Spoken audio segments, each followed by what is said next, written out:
yes, the one and only Paul France welcoming you to Starfleet Universe on call. And tonight we have Doug. Say hi, Doug. Hi, Doug. And we have, of course, me. I am back. I'm back from yonder retreat. Over there. Over Yes. that there away. Yep, How exactly. was the retreat? It was Was it good? wonderful. It was really good. I'm not say I enjoyed it because I helped run it. So, but it was great. Had a good time and so forth. So, I'm hoping that it touched other people's hearts. I know it touched mine, and got people closer to God, which was part of the goal of it is to get people closer to God. Um, tonight, one of the first topic I want to actually talk about actually is give me this would be this one, and that is I actually wanted to just quickly discuss the tournament tree. Yeah, I'm sure that over there is showing it's a little delayed. But anyway, let me just don't mind me. I'm gonna do something real quick just because. Okay, it is. It's just that. Boy, that's delayed. Wow. Sorry. What's delayed? Twitch. I'm not Oh, sure. okay. I'm not sure. I mean, it's like a good minute or two delay between the Super two. lag. Yeah. Well, yeah. It, I'm not used to it streaming and then taking so long to get back to me. But okay, doesn't matter. Doesn't matter. Well, maybe somebody got annoyed when their bot farm just got busted in New York. That's possible. Did you hear about that? Oh, you mean the SMS bot farm? Yeah, I heard about that one. Yeah. I saw some pictures of the of the farm. Wow, that's a lot of antenna. Yep. That's some bad actor stuff there. That's, so, at any rate, you were saying. Hold on.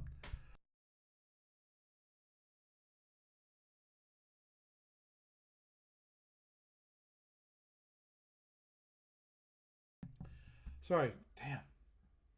Uh, Mm? Reminder: don't try to breathe in the water. Doesn't work good. Okay, so through the mercy of God and His grace, um, for the most part, this is completely random. The only thing I did, and as I mentioned in the news portion, only switched two of the matchups where the matchup lied. Because the one thing I wanted to do was to make sure that the second round you wasn't it was not possible to have the Klingons a Klingon civil war. Um, Yeah, you always want to avoid that. yeah, as the possibility agreed, especially given it's just if you can avoid it, that's great. If you can't avoid it, that's fine too. I only had to Well, as swap. far as the Klingons are concerned, it's also great because they like to fight everybody. So there you go. True. Yeah, so I swapped two of them, and that did it. Just and as I said, I did. I'm fortunate, and I said through God's good grace that at the start there were no civil wars. There weren't even close civil wars. I like if you notice here on the screen, I'm not sure if you're looking at it, Doug or not. Um, No, not tonight. okay, I that's I fine. have a very icky Limited. connection. Yeah, understood. The RKR and the RKE, the Ramen KR and the Ramen KE. Um, that can possibly, if both of them win their games, that can come up with a quote unquote civil war. It's not Okay. in tournament aspects. It's not considered a civil war. It's not. Just like the LDR versus Lyran is not considered a civil war. But Hmm. as a first round, I like to avoid that. I did not have anything to say about it. It's just the way it fell. That the none of the first round matchups I had to adjust and say, okay, re-roll. Because to be honest, Um, I did everything. well, I did if everything. What? you're the Yes. tournament director, right? Mm-hmm. Well, then just say I wave my magic wand as the tournament director, and I'm going to shuffle each round Great. Oh, to okay. avoid civil wars. Mm-hmm. Yeah. Oh, yeah. And definitely first round, definitely. Um, Second round, I think that's completely a good idea. Um, but I as think I it should be something where like shuffle it if you have to avoid it until you get to like the literal final if you can. mm-hmm. But it would also be something that I would maybe say is let people know you're going to do that ahead of time so Yeah. Well, nobody gets all hissy fitty about it. yeah. Well, obviously, So, on the semifinals, there can be a civil war. Unavoidable. When you have four Klingons, it's unavoidable. yeah, yeah. 4 out of But on the 16. other Yeah. hand, if you can avoid it, you can avoid it. Mm-hmm. So, But yeah. Um, and actually, the players should be okay with that. and for the most part, when it comes to we had two LDRs and a Lyran. So true on in the semifinals, we might have an LDR versus Lyran on the bottom side of the tree, which is oh well whatever. And on the top side, we can have an ISC civil war on the semifinals because that is all possible. And with a small 16-player tournament, that's what you get. But that's still, I think that's pretty good. And that's it. Fortunately, the actual matchups themselves, I did not have to change at all. Just putting it out there. We have, of course, the Gorn versus the IC, which would be quite interesting. Because the IC itself is, of course, it's plasma. Kind of, it's plasma light in my mind because yes, it has the G torps and has the F torps, but it has that PPD, which is its primary. You know, so which is actually a direct fire versus a plasma weapon. Then we have the Wax, which has two Hellbores and two drone racks. That's going to be versus a Klingon, so that's going to be a pretty good matchup right there.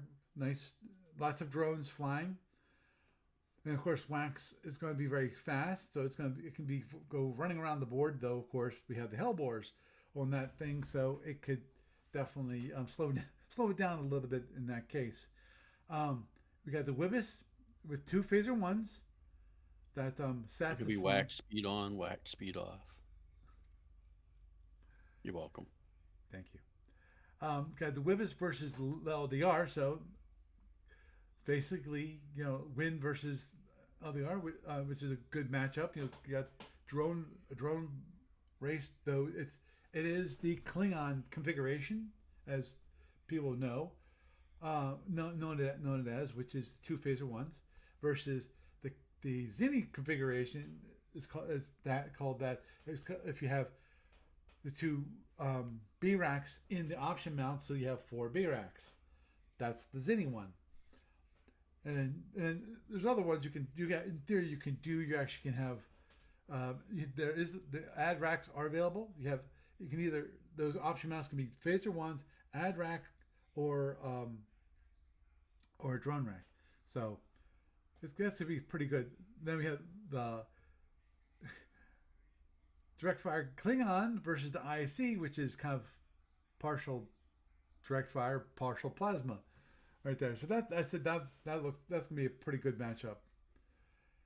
And then we have the Neotholian, um, uh, or Yakbo, whatever. I'm not sure.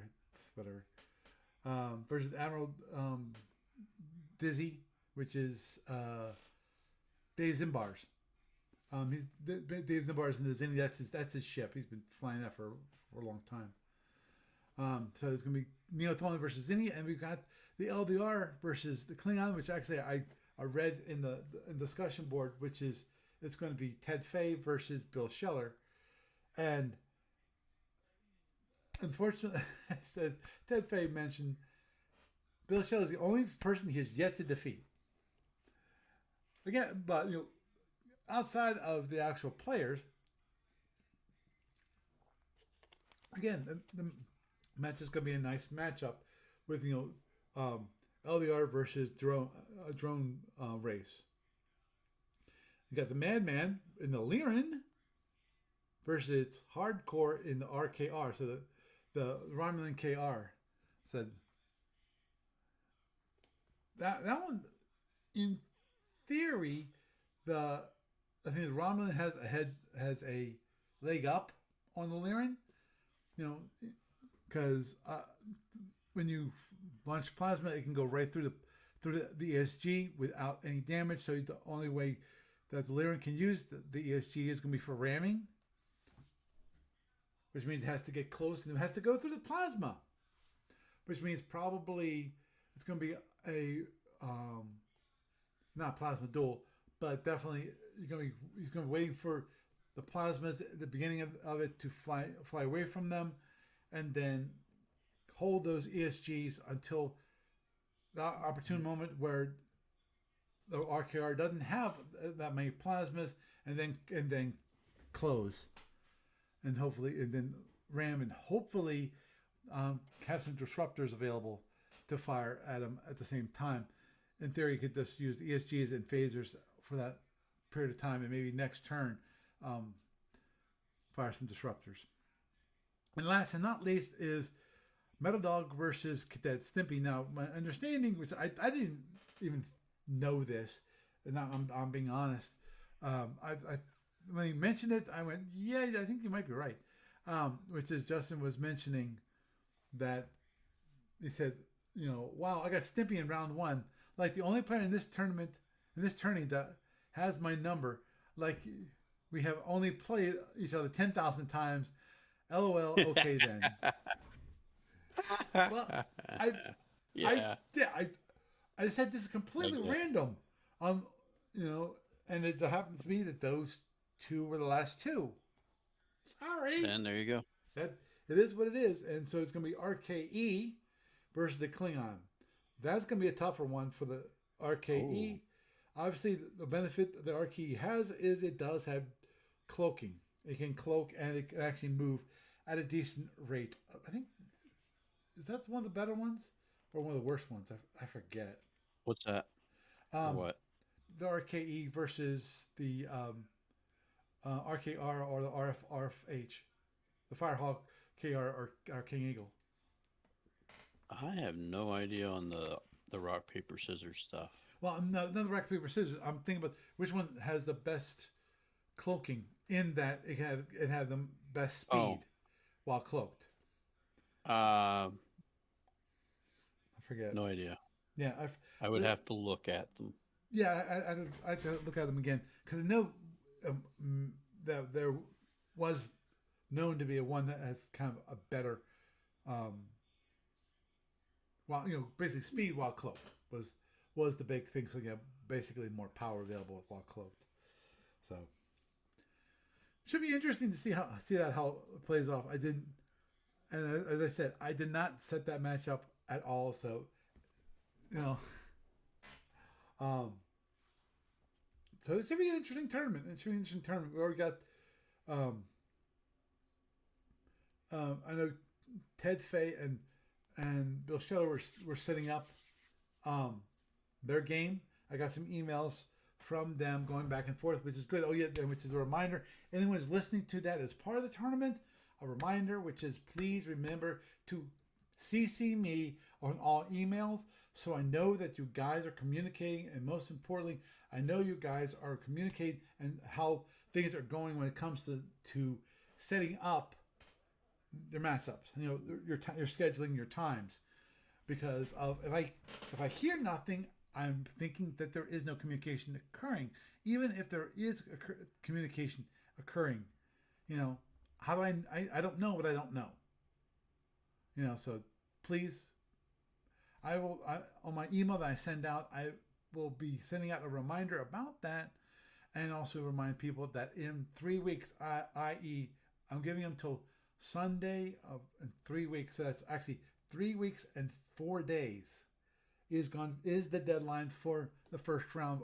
Usually, Steve Petrick gives people a more time for the first round, um, and then it should be a 2 weeks turnaround for the rest of them.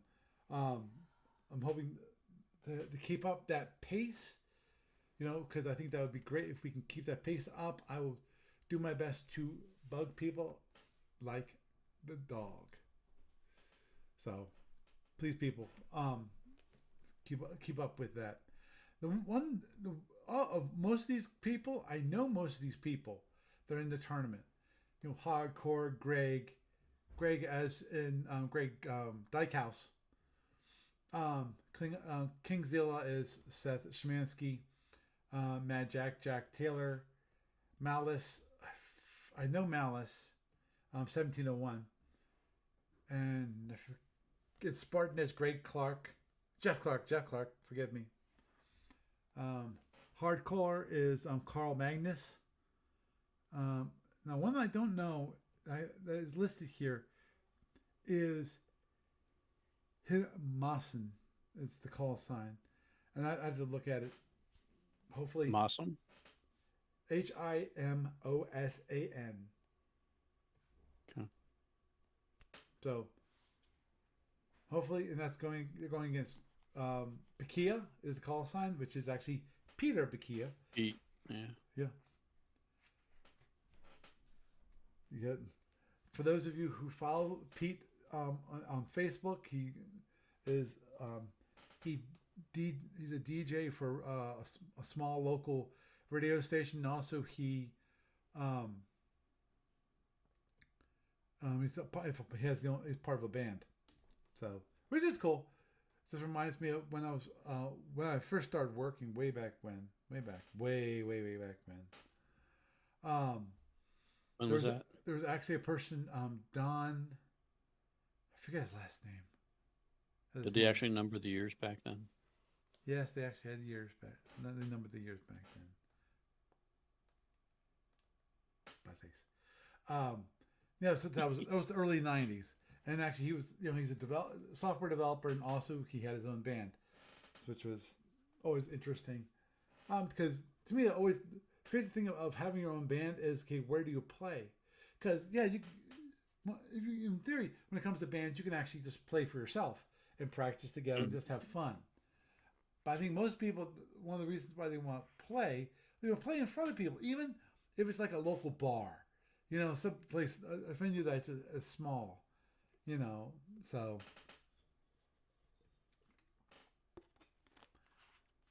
Hoping on that one. But, as I said, overall, I think the tournament looks like it's gonna be a nice tournament.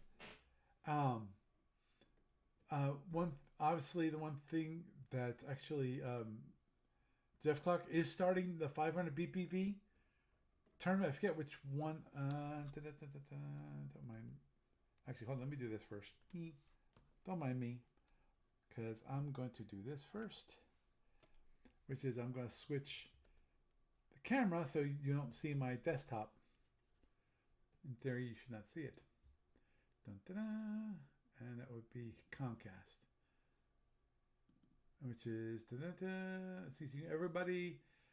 I'd like to thank everyone for participating. Oh yeah, this is one where he actually sent out it.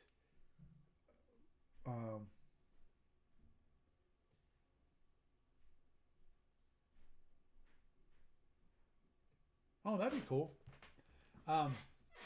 Greg said he is planning to advertise the second tournament on Facebook a bit, and which my understanding is that he kind of has via a survey right there on Facebook.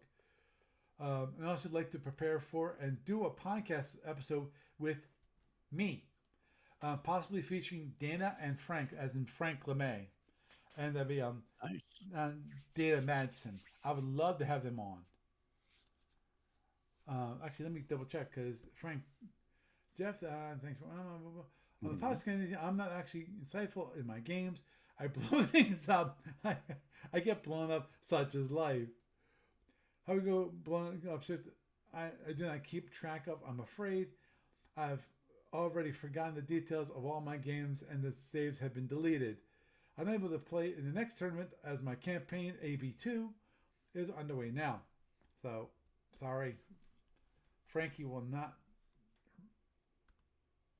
Okay, don't mind me. There, okay, I saw one email real quick, which I wanted to look at. Okay, but okay, maybe Dana can come on board and just talk about it. Obviously, we already went through the survey, which Jeff did send out. Um, some players, Jeff just mentioned that some players have signed up but could not finish due to real life, and or played partway through and had to step away. Like Justin was one of those. As well, a strongly considered a captain and XO model, so that a fleet has at least two people who had input into the fleet's construction and strategy, and can command the fleet either simultaneously with both players or independently. I prefer independently just because of I've already talked about this before, which is it's bad enough. It's hard enough. Sorry, not bad enough. It's hard enough to actually have scheduled two people, and then we start ending more people, like 3 people or 4 people. That gets really difficult, and I'm not sure if people would agree if it's like 1 against 2, and which could be fine because they're all, the 2 of them are all on the same side, and it just means it's going to be harder coordination for the side that has 2 players. If they're both running ships, so obviously makes in theory, and this is in theory, it can make the game go faster because the other side can actually get their EAs completed a little more quickly. Hopefully, movement can be done a little more quickly, that kind of thing. Though obviously things like drones, who moves the drones? And it has to be the person who owns those drones, because the client doesn't let you do it otherwise. At the moment, I do have in the client what I call a team feature. I'm not sure if I ever completed it or not, because the team feature actually did allow that multiple people to move anybody in that team their ships for that team. That was the idea, and also the idea was I think the EAs could be completed by anybody, though that always is more difficult. But I have to check to see how I'm going to implement that, which I said has been so long ago I forgot what I did when it comes to that team feature. I know that I was adding the team feature. I'm not sure if I completed it. Did you make it super simple where you could just everything is shared? Or did you do something much more complex? No, I think the idea was that it's pretty much everything was shared, i.e., if you want to, you can see the information about that person's ship. That's actually more difficult. Tough part is obviously EA, where you have multiple people. Again, I'd have to look. I know. I'm pretty sure I allowed anybody on the same team to actually move the other ships. But as I said, I'd have to double check. And if I didn't complete it, it's one thing. If we actually go forward with the Captain XO model for this tournament, it'd be something that I could work on to improve fleet battles, because it's been. I'm not sure how many people actually have played fleet battles where you have one side which is made up of multiple people, and the other side is made up of multiple people too. But that kind of thing. Not recently. Yeah, well, definitely me not recently. But obviously, when it comes to an actual board, it's really quite simple when it comes to, okay, can you move that? Can you move my ship? Can you move that drone and so forth, or collection of drones? Because there's you're part of the board. Kind of a physicality, you might be on the left, the far left, and the other guy's on the far right. that kind of thing. Whatever. So anyway, and he also posted up the Jeff on the email, send out the original rules. Um, yeah, and actually, I'm truly interested in when it comes to this tournament. When it comes to the 500 BPV tournament, is are we going to stick with the EW model?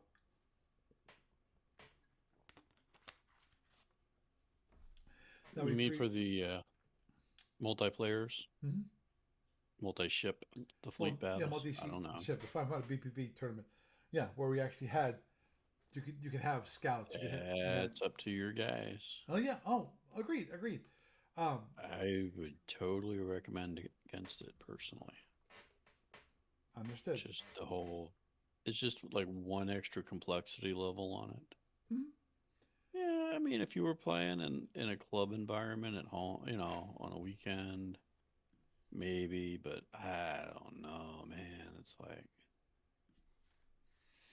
It's just one of those things that just makes me go, no. Oh, I, Doug, I understand. And actually, we had this discussion before, where Oh, lots of basically, times. yeah, especially the last time when I was sitting there going through the survey, with everybody, which I as I said, I'm really curious to find out what the answers are, and hopefully, Jeff can get the 25 answers that he wants because of it's SurveyMonkey. SurveyMonkey allows up to 25 answers for free,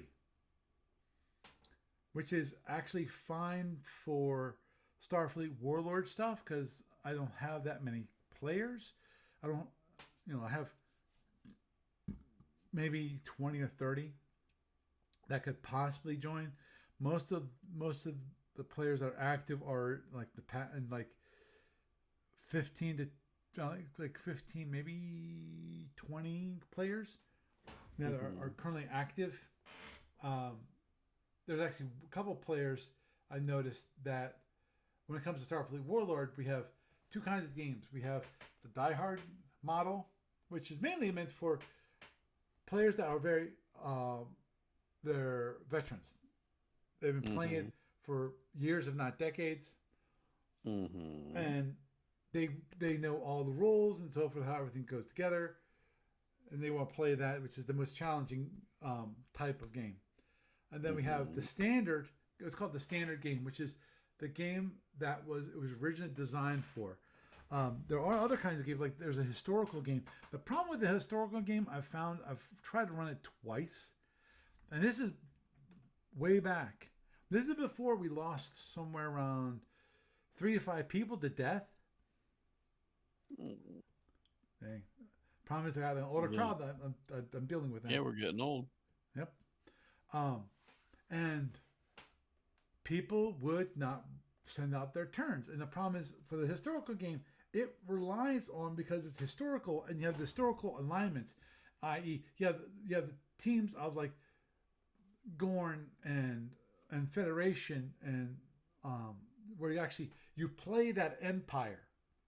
Normally in Starfleet Warlord, you don't play an empire. You buy that empire ships. The whole background of, well, not the whole background, but the background of Starfleet Warlord is it's after, we're in like the year Y200 is what we're in. But we're in the greater Mediterranean cloud. That's where all these resources are, and so they send corporations, and then the way people they purchase ships and they get delivered via warp gate. They're delivered from the Milky Way galaxy up to the greater Magellanic. Thank you, cloud.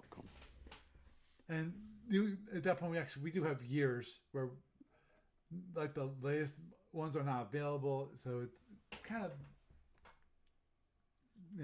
the idea there is just to have it so that you limit the number of ships and what ships are available, which makes it more interesting of a game. But you can have up to 3 primary races, and those you don't get if you don't have that one of those primary races selected, you know, if you buy a ship that's not part of the primary race, you have an actual penalty for that. Costs you more to buy that ship. And also, if you buy multiple ships of the same type, exact same type, you have a penalty, like a 10% penalty for if you buy one ship, and then the next second ship you have like 20% penalty from the base cost, and so forth. So there are certain certain events that occur, and also certain sector specials which you can possibly gain that will actually remove that penalty. I think actually definitely the events. I'm not sure about the sector specials. I'd have to look to check the sector specials because, to be honest, I have not memorized the sector specials.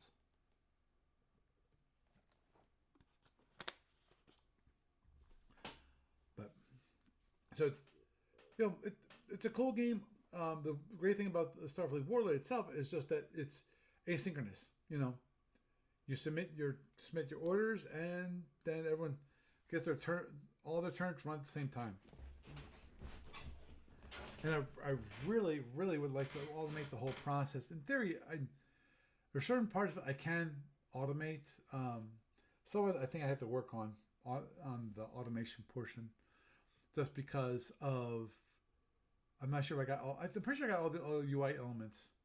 I'm just not sure what I decided for the answers, because what happens is it was designed to be run by hand, so there's prompts that happen.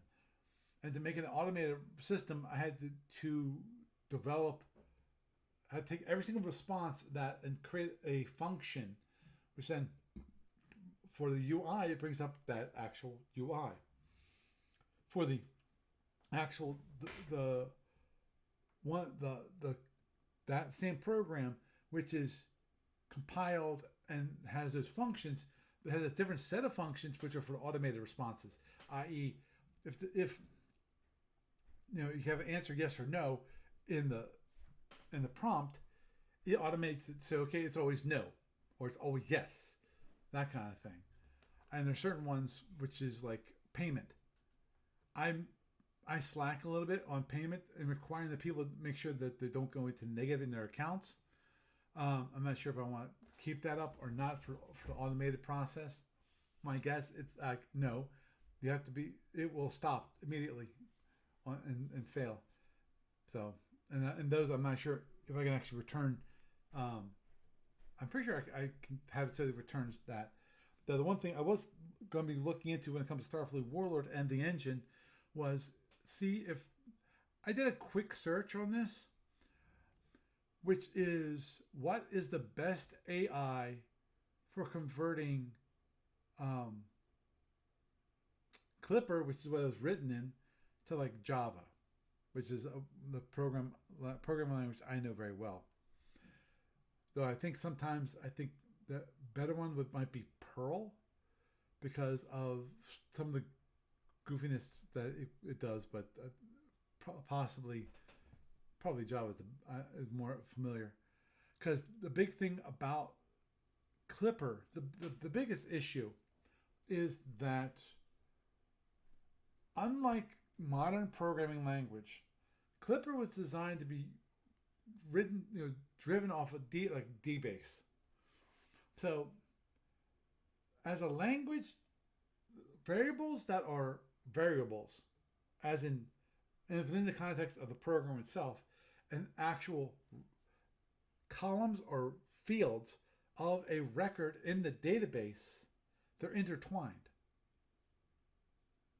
So you almost have to, the easiest way to do that would be kind of wrapping those results. You have a function call which is called, okay, what's the value of this variable, and then know via the context of the program itself, okay, is that field a actual field of a database record, or is that field a field of the program? That's the craziness of Clipper, which it worked. That's what it was written in. So fortunately, the it's you can still do that.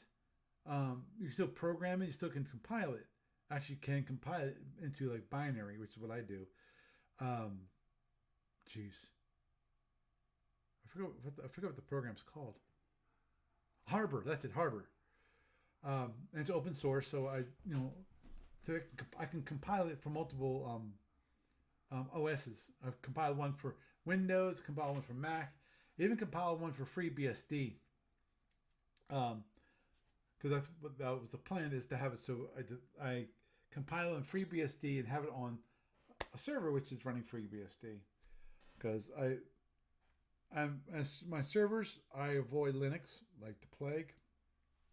Mainly, I avoid Linux because everybody else is using Linux, and also I know when I really love FreeBSD for when it comes to servers, because I think it's a better overall OS for that kind of thing. But again, that's me. Um, Nobody's judging you. It's okay. Thank you. Okay, cool.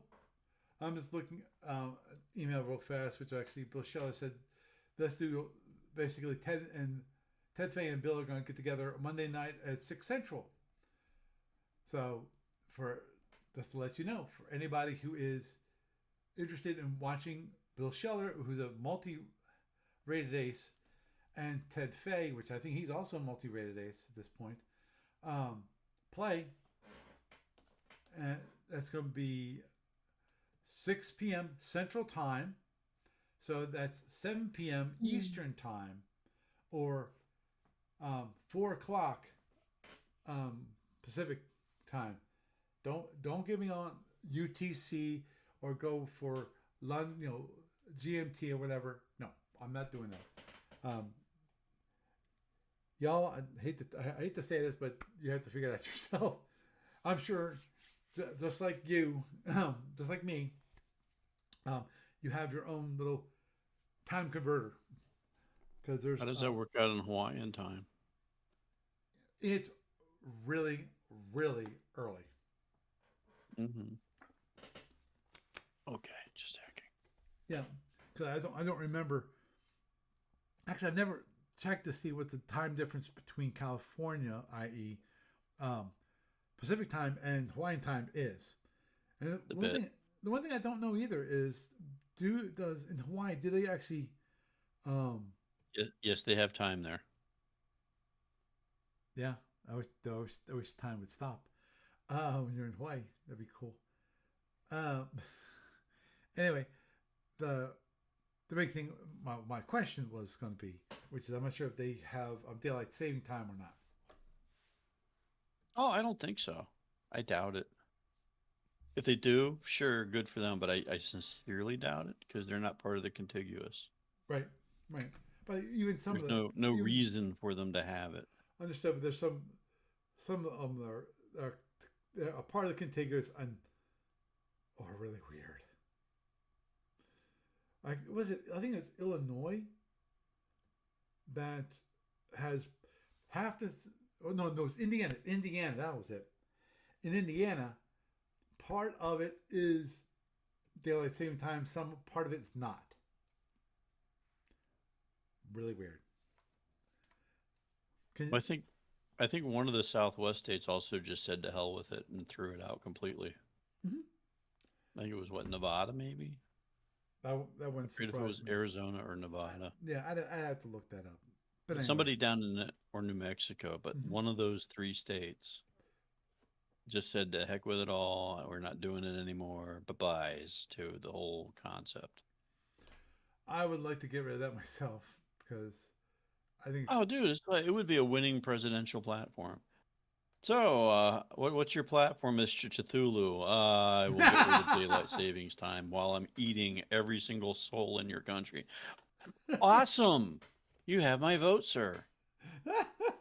You know, meanwhile, you could have like, both candidates for the other, red and blue, going, "Oh yeah, well, world peace and prosperity for everybody. What about daylight savings time?"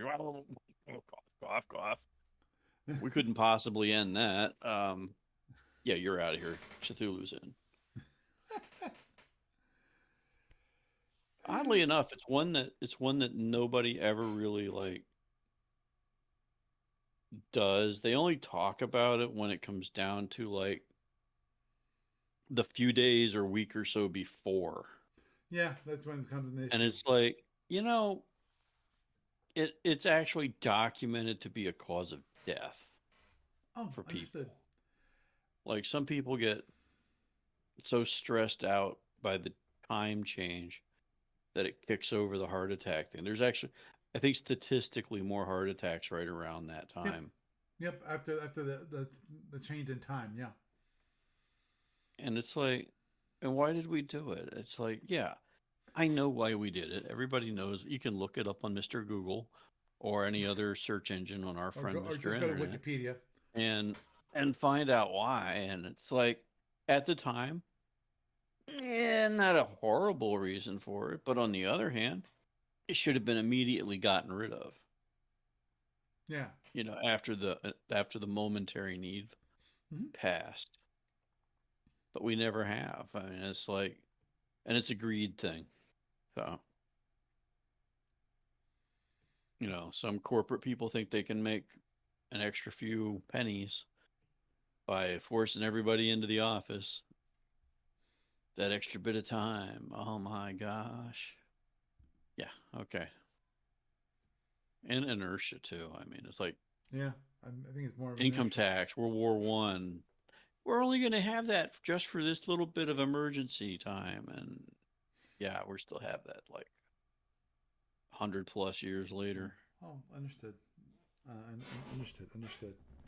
Now, Uh, the one quick, actually, the other topic that I was going to talk about, and I'm not sure how much interest there is for it, because obviously it's a me thing. I'll honestly mhm. say it. It's a me thing, and that is there a way to better run the tournaments? Meaning, in tools that can be developed or things that can be done to improve the management of it. The making sure that people get their turns in on time. So not turns in on time. I'm thinking warlords. Forgive me. Matches to get their matches Matches together. done on time. And and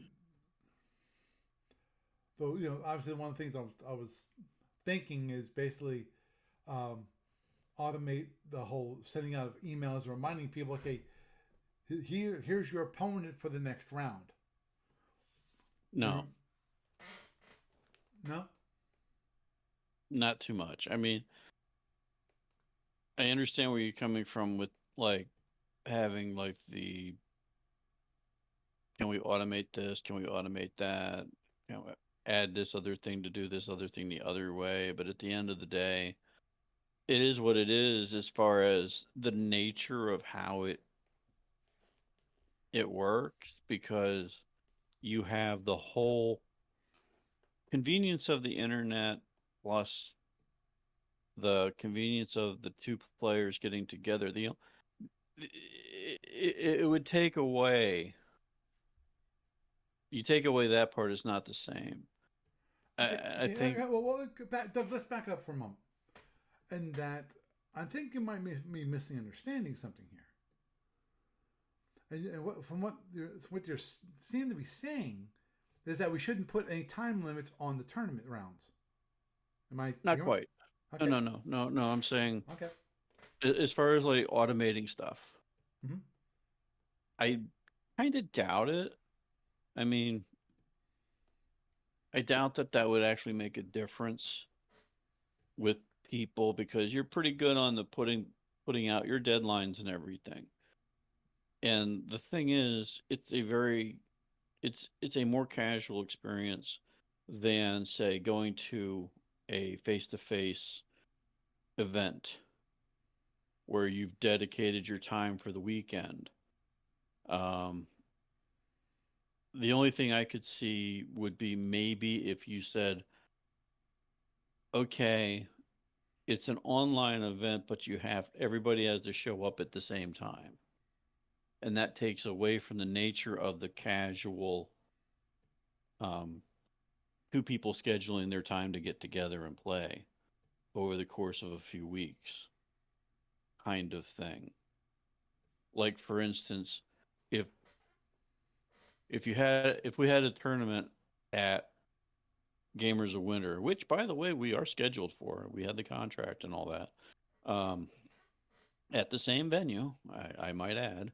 And yes, we could have an event like this at that if people would come out for it. But we've been trying to get people to come out for it for years, and they just, it's rare that an extra SFB player or two will come out. Um, but you would be dedicating that time. Like, if you had 16 players come out on Saturday of a weekend event, even if it's Saturday, Sunday, Monday, or Friday, Saturday, Sunday, they've they're there. They've set that time aside. But in this kind of event with the online casual scheduling, you're simply committing to a deadline. And that deadline is okay, we have to have our game done in 2 weeks.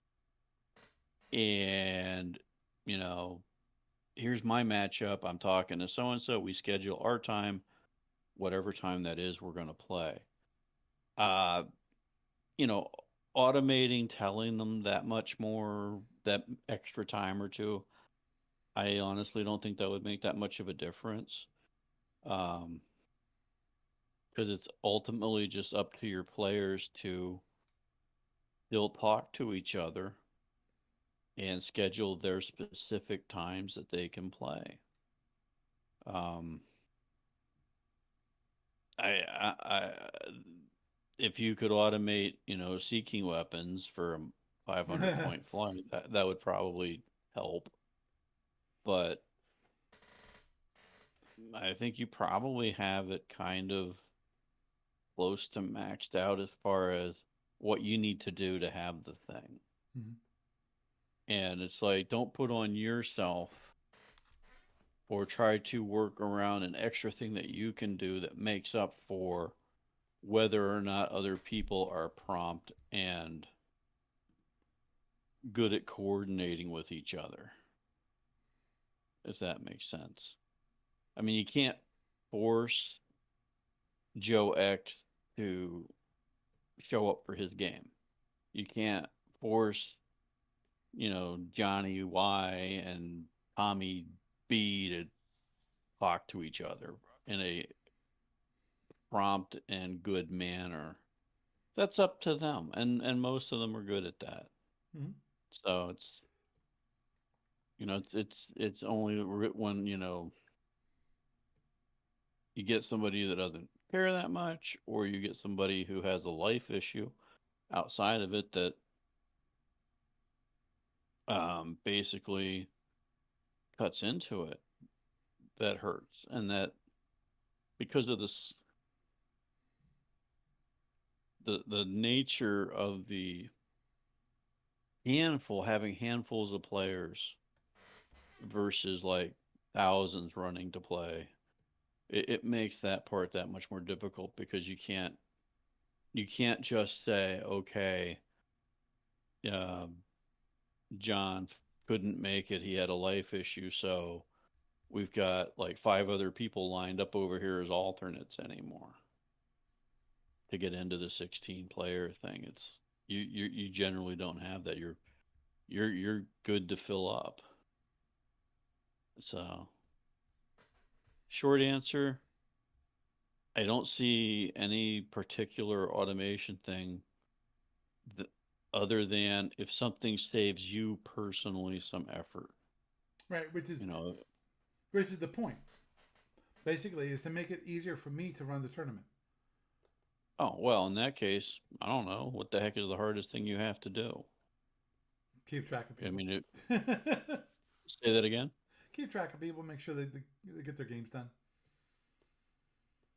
You know how to set up a spreadsheet, don't you? Yeah. Spreadsheets in space. Oh wait, that's Eve. So That is true. That is true. yeah. Did you get all your free stuff, by the way? Did you send me any more than on the 2 contracts? No, Okay. no. They had an event this week. Oh, okay. Yeah. When we're done, log on and just. I think it might let you do it retroactively. Today's the last day, by the way. Okay. Today was day 10. So if you didn't get like all your stuff along the way, log in for like 5 seconds when we're done, and Mm-hmm. just hit accept on your character on the main login thing. Uh oh. That's where this stuff is at. I see. I see. Oh. Because even if you don't get all the stuff, there's still like 2 big chunks of experience. Mm-hmm. Training points. Two Mm-hmm. big chunks of training points And on the end. that's always useful to get some Oh yeah. get through the training a little bit quicker. Even if you get nothing else out of it, log in tonight and get that because it's going to be gone tomorrow. Mm-hmm. We'll do. We'll do. It's Yeah. like 6 figures each. 2 of them.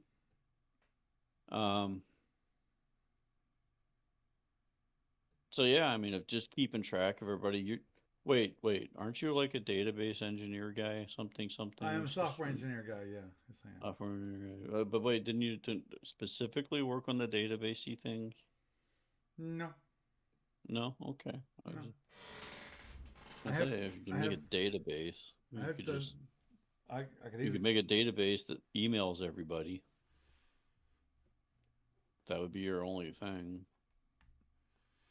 That's true. But That, that that was one of the things I actually was thinking about doing is creating that automated process for sending out the emails, just to say, okay, guys, here's your opponent. Get together with them, play. okay. Here's a thought. Yeah. Instead of doing something that goes through your current application to do that, why don't you just make a separate tournament app, a bracket app? And in that bracket app, you have your user, you have um, a note for what they're doing. So you can say this is uh, tournament X, and a note for what they're playing. Yeah, they're playing Skip Y with this package or packages to choose from, and their email is blah, and then you can automate that you can email everybody in one shot from it and show where they're all at in the bracket. So I don't know that would, but even so, that's just a simple mailing list. Really, is what that is. Make a tiny little database that just says who's in the thing, Mm-hmm. what their status is. Bracket 1, bracket 2, bracket 3, Mm-hmm. blah blah blah. Understood. I Understood. don't know. Yeah, that was the one thing I was thinking about, which was, I have to think it through to see if it's possible. Which was basically something simple, which would be, okay, if you, okay, say, here's my loss or my win, and the other game on the, that's gonna be the next opponent for them. So, and that opponent has already played their game, so you don't have to wait for their like round 1 game and round 2 when you both have played your game. You'll set out an email saying, "Hey, you guys, here's your opponent." Send that notification that basically your opponent that you now have an opponent for round 2, and he is, and that lets both the person Okay, who there you go. Then completed and the oh, person who's been here you waiting go. for Here you go, that game to Paul. be complete to send out an email and notify them that, hey, your next game is ready to go. I think I can solve your problem. Mm-hmm. It sounds like what you want is basically a bracket management app that runs the tournament for you. For the most part, yeah. Obviously, there's certain things I still have to do myself, which is comes at Enter deadlines, everybody in the first place and to then of get the course, bracket then set up. there's the whole judging thing, as in any rules questions, any um um, I forget the Well, word, yeah. So here's what you would have. adjudications. That's it. Here's what you would have if we're going to do simple application programming setup thing. Um, the basic thought is what you want is an entry point for each person, that who they are, what they're doing, what their email is, and then a landing point where that person goes. The first bracket, like player one goes in bracket one, player two goes in bracket two, or wherever randomly assigned in the brackets until all the brackets are filled in. But each bracket is a data point, and the status, you'd want a status, you'd want the program to monitor the status Mm-hmm. for the bracket. So you got two players in bracket one because it's two player against each other, one on one again, one Right. on one. They're going to advance to, you know, bracket from bracket one A. They're in like column A, bracket one, whatever. No, I'm sorry. It'd be bracket would be down. It would be essentially be a column, and then their status would be the row, and the two people in the first row, when one is declared a victor, advances to the next column, and is waiting there for the first player from the next bracket to come in and go into that same spot with them. And as soon as they're in that same spot, you generate an email out saying, "Here's your matchup." We could sit down together and put this all on paper, Mm-hmm. um, but it's basically kind of a database management thing. And yeah, that could be automated, where um, basically you have all of your input first, and then you say, you know, go, and nothing happens because nobody's status changes. But once you have the thing set, each time you get a result, you put the result in that changes the status of the two different players in each bracket, and that advances them one step. And you can set it up so that you have like the traditional, like, bracket coming from right to left where it's all branched out, and you know who you're going to be fighting if you win each time. Or you could have it randomized so that in the first column it doesn't change anything until everybody's finished, Mm-hmm. and then either you advance everybody at once into, like, either completely randomly generated or into the next bracket in that traditional bracket countdown. You know, this is like something that I would say could be a couple hours of a Saturday sit down sometime Mm-hmm. if you want. Mm-hmm. I'd be all for that. Okay. I've only got a couple weeks here at the moment, and then I have to start paying for the place again. Um, but on the other side, the pension's kicking in, Cool. so we can talk about that later. Yeah. Agreed. Agreed. That's I'm still looking for a place, and it's just so frustrating. I've learned about a new form of redlining, and I don't like it. okay. So, but We'll at any talk. rate, We'll talk but about yeah, it I later. could Yes. I could see a setup that you could do that could automate the bracket part for Right. you. But I would strongly suggest that doing it as a separate program and not as part of your client. Yeah, because currently I've got a website set up so that people can report their losses or their wins, and then it will put them into the next round automatically. Right. And that sounds a lot like what you already you Heck, said right, what you need. So, and heck, the that even well, the only thing is it doesn't send out an email if both people are ready for the next bracket. That's the one piece that I would like to add.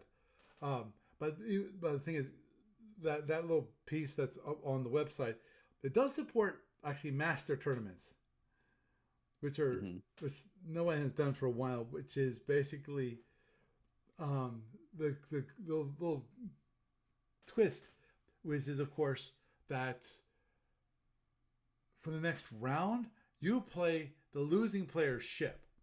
So if you were in the Fed, he was in the Klingon. Now for the next round, you get the Klingon. If you're the Fed and you win, you now play the Klingon, which is all. Well, hey, that's an interesting I style like tournament, that. I and like that idea. and I agree the one possibility that you have, which is instead of a tree, it's more just a round structure, which is basically is you get on to the next round and then random selection of who you're going to match up with. So you don't know who you're going to be matched up for the next round, Well, which is and here's the thing that you could do is you could set that up so that it is literally randomly generated, and you could also still come in and edit. right, right. So, like, if you still want to avoid civil wars as long as possible, then you can come in and do your bracket out, and then each round you look at it and you say, "Oh yeah, this put Klingon versus Klingon, and I'm not going to let that. I'm going to split these two again to the next one up and next one down, Mm-hmm. so that it's not a mirror match." So that is a possibility. I mean, the other thing is, um, yes, you could also have it set up so that it does a traditional branch. So when players in the first two branches say that they're done, it automatically gets them into the next branch Mm-hmm. and advances the tournament. Now, that would be a little bit uneven, but it would be a little bit more efficient on time. The only thing is you might have like somebody get into that third part of the branch and be waiting for a long time then, Right. Agreed. as opposed to if you have your hard deadlines. Well, even so, with the hard deadlines, you could still get them there. Right. And that I know that does It's happen. just Where they could advance faster right. Well, by yeah. That having it automated. right. Well, that's the good part about the current But website, which is but with the, but yes. but but but there's a but. There's a big but here. The big You but have a here big butt. is I didn't know that. if you want to do it so that it is randomized, then you basically really need to make it fair. You need to make it so everybody has to finish the first round before they're all recycled. The winners are all recycled into the next round. Right. Right. Agreed. Agreed. And for those of you that are watching the video, what I did was I actually put up the tree from Sapphire 18, the last tournament, and how it looks and how it gets rotated up. And I'm sure if you're really looking at things, you notice there's a Mad Jack 1. The reason was a Mad Jack 1 is because Mad Jack got replaced another player around 1 after losing his game. So with that, the program basically can't handle that there's two players of the same name when it comes to when you report results, it looks for that name so that it knows what game that player was playing. You'll first, check the current round, which might be round 2. Okay, did they play in that? Are they in that round? No, they're not in that round. Okay, go to the next, the previous round, round. If it was round 2, then round 1, and so forth. And if it doesn't see it, it'll say, hey, you're not here. You're not playing in this tournament. So, and actually, if I recall correctly, I'm pretty sure this requires, to report a return result, it requires you actually have a password. You actually log into your account to report the tournament. This will be changing to Sapphire Star 19 as soon as I post up the tournament up on the website. Because what I post up is I post up a file which defines the round, and actually a number of files. That and there's configuration file for the tournament. So, and the server handles the rest. So, anyhow, with that, I think we will wrap it up for this evening. Had a wonderful chatting with you, Doug. Actually, let me need mine. Yeah, I'll be here for a few minutes when we're done then too. Mm-hmm. Okay. Don't mind. Okay. Well, you have a good night. Thank you. Thanks for having me on, Paul. You're welcome. Okay. Thank you for being here. Okay. Bye. Okay. And so, with that, had a nice little chat about the tournament tree and what it looks like. Hoping people complete their games quickly. I'm hoping they'll get them in possibly even this weekend. That's why I'm going to see if I can get out the emails before this actual weekend. Maybe that would be fantastic, because then, get a quick heads up. Not for those who are actually watching the discussion board, they'll get it. But those who are not, sending an email will be a nice reminder to them that, hey, you've got a game set up for the Sapphire Star 19 tournament that you need to complete. It's all set up. We're going forward. Let's go. Boom. And that deadline's in 3 weeks. Obviously, if we can have people completed even quicker than the 3 weeks, that'd be fantastic. Because the faster the tournament runs, the faster we can get to the next Sapphire Star 20 tournament. So, with that, I am Paul Franz, and I bid you a good night.